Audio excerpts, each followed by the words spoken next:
мы сейчас в этом году на примере города Сухум в тестовом режиме будем проводить, да, апробировать, так скажем, это подразделение. Такого подразделения в структуре МВД на сегодняшний день нет. Мы на базе тех курсантов, выпускников школы милиции, высшей школы милиции нашей, а также других сотрудников, это будет 25 человек, в тестовом режиме хотим вот посмотреть, как это будет работать непосредственно на примере одного города Сухум.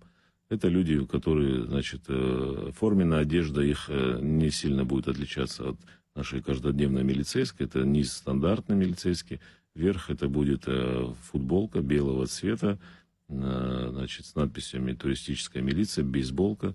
Основной их задачей является, будет, значит, охрана общественного порядка, патрулирование веренной им территории и оказание информационной помощи, значит, туристам, которые к ним будут обращаться.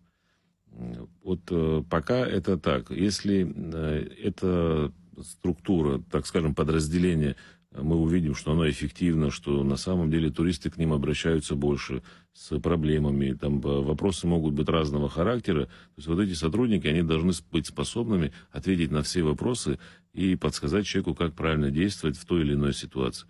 Неважно, да, это может быть вообще бытовая ситуация. То есть задача его оказывать максимальное содействие туристу, который обращается к нему с каким-то вопросом.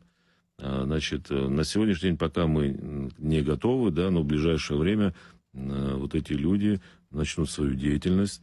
Они будут, ну, называется это туристическая милиция, но, повторюсь, такого подразделения в составе, в структуре Министерства внутренних дел пока нет. Этот вопрос будет решаться позже, после того, как мы увидим, какая эффективность и польза от того, что тестового режима, который мы сейчас проведем. Проект. Ну, это пилотный проект, да, который, ну, вот будем надеяться, что проявит себя с лучшей стороны и внесет какие-то новшества